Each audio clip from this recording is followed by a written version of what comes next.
They say a man who lives alone must be lonely. But what if they're wrong? What if the man who rises to silence each morning, who cooks just one portion, who walks through a quiet home with no second pair of shoes by the door, isn't lonely at all?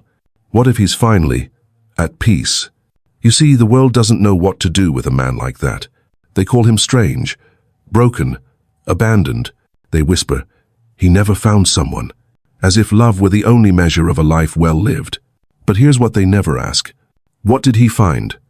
Instead, because sometimes, after the storms of failed relationships, after the noise of meeting everyone's needs but your own, silence becomes a sanctuary, and simplicity becomes a superpower. He doesn't chase love anymore. He walks with purpose. He doesn't fill his calendar to avoid feeling. He creates space and listens to what it reveals. So, if you're a man like this or becoming one, stay with me. What follows isn't just a defense of solitude. It's a testimony of strength.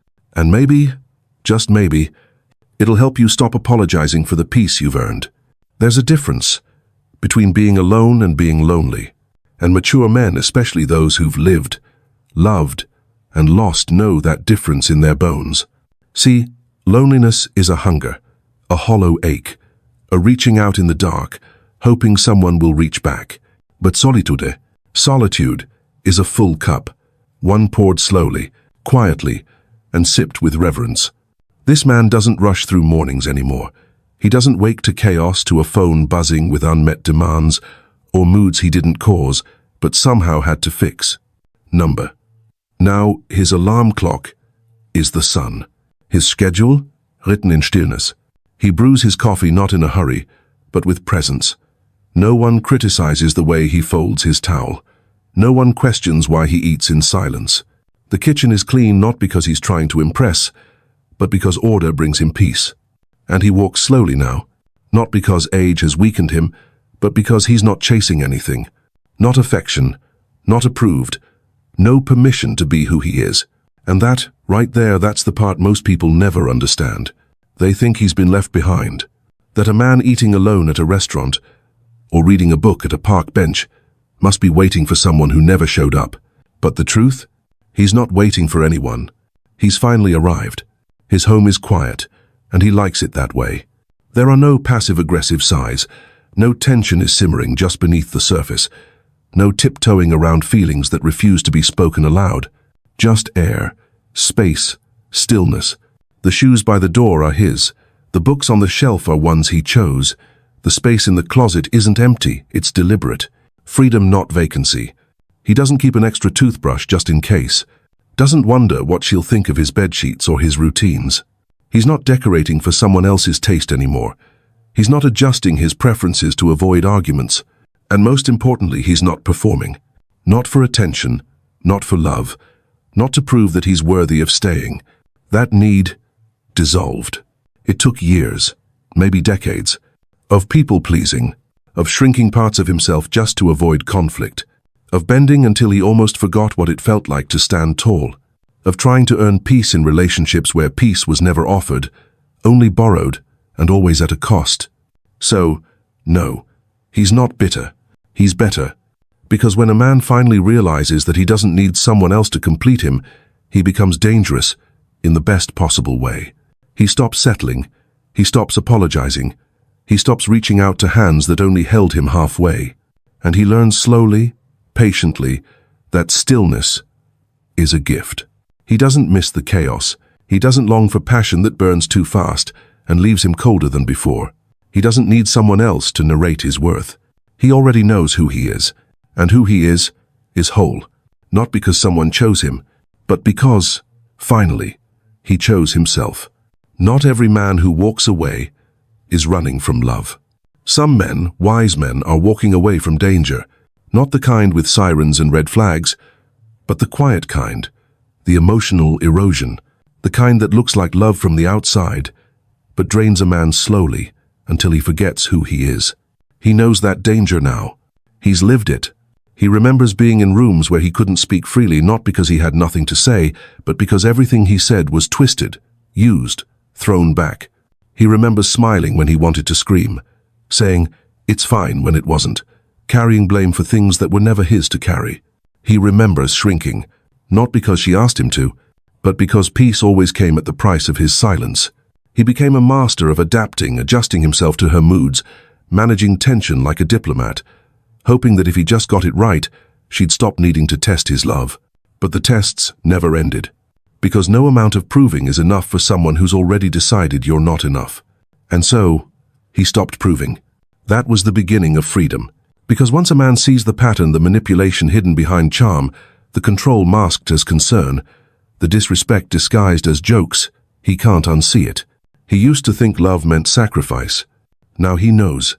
Real love never asks you to sacrifice your dignity, so he avoids those traps now. He doesn't mistake chaos for chemistry. He doesn't interpret silence as mystery.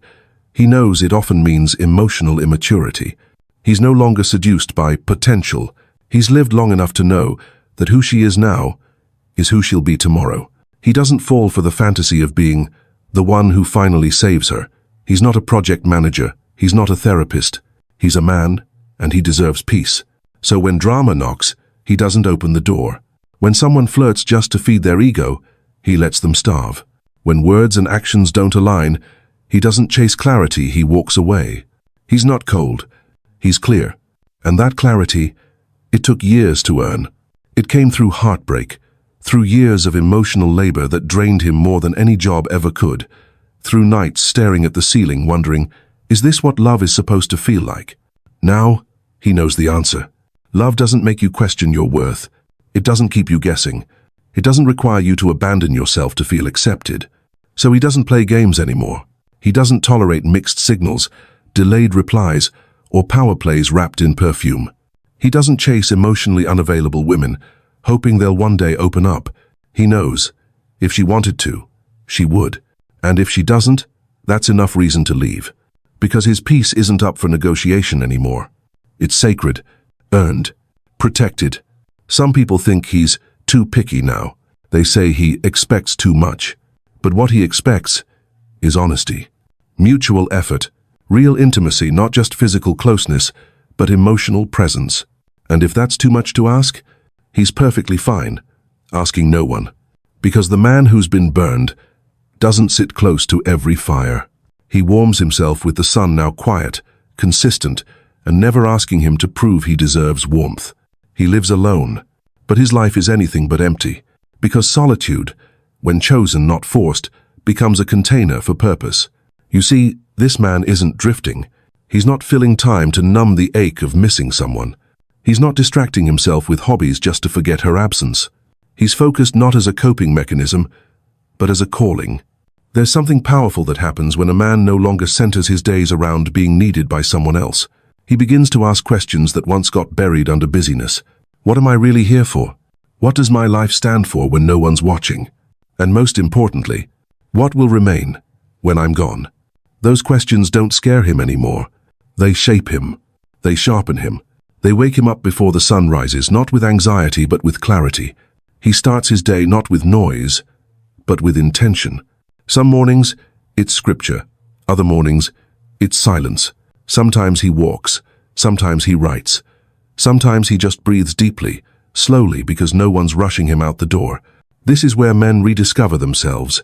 In the absence of chaos, in the absence of being someone else's emotional crutch, he learns that purpose doesn't need to be loud. He doesn't need to build an empire or become famous. Maybe it's mentoring a younger man who reminds him of himself at 30. Maybe it's restoring furniture, turning forgotten wood into something useful again. Maybe it's serving quietly at church, or fixing something no one noticed was broken. And maybe, just maybe, it's writing letters to his grandchildren, ones they'll read after he's gone. Whatever it is, it grounds him. He's not wandering through life anymore, waiting for someone to give him a reason to show up. He is the reason. And here's the irony. The very purpose that bloomed in his solitude is what makes him magnetic now. People sense it. He walks into a room and doesn't need to say much. His presence speaks louder than performance. There's a stillness to him, a gravity that can't be faked. Because a man with purpose doesn't flinch when he's misunderstood. He doesn't over-explain himself. He doesn't over-apologize for his boundaries. He's not desperate to be liked. He's devoted to being true. And if someone comes into his life, a woman, a friend, a companion, she won't find a man hoping to be rescued. She'll find a man already building something and willing to share it. But he'll never give up the core of who he is again. Not even for love. Because love, if it's real, will walk beside him, not pull him off course. It took him years to understand this. Peace isn't passive. Purpose isn't random.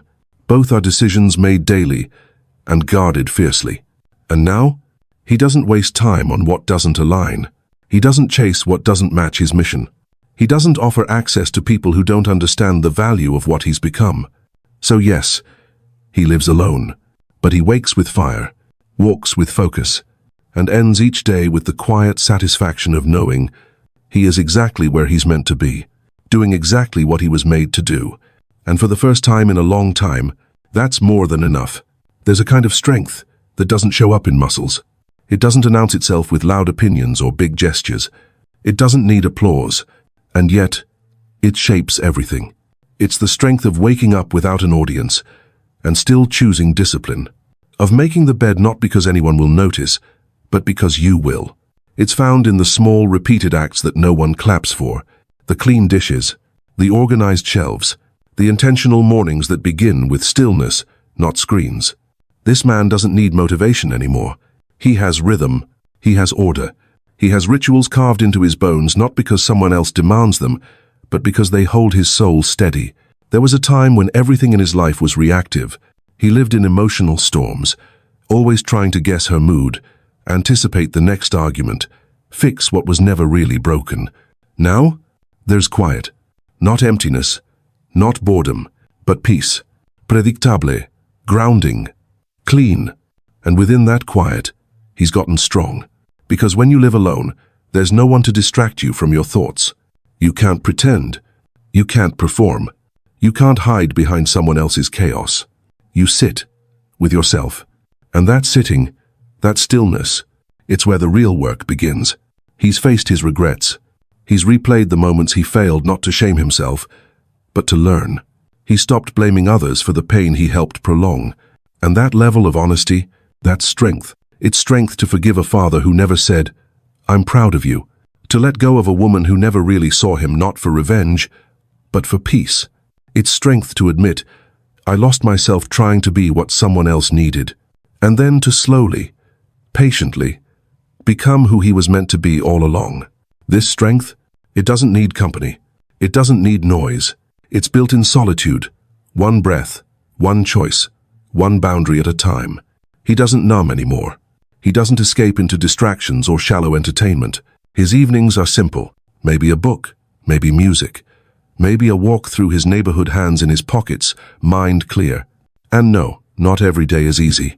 There are moments he wishes someone were there, someone to share, the sunset, the story, the silence. But he's learned that wishing for company is not the same as needing it. He no longer fears his own thoughts. He's befriended them. And that, right there, is a different kind of strength. Because while the world teaches men to be loud, bold, dominant, he's learned the power of restraint, the power of consistency, the power of not reacting.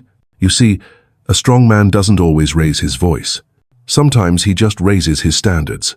He doesn't chase. He doesn't beg. He doesn't prove. He aligns. And if someone can meet him where he is, in honesty, in peace, in maturity, he'll welcome her. But if not, he stays the course. Alone, but never broken. Because the man who lives alone and still chooses to grow, to rise early, to stay sober-minded, to tend his body, his space, his spirit, is building a fortress not made of stone, but of soul. And that fortress will outlast every storm. They say a man who walks alone must have lost something.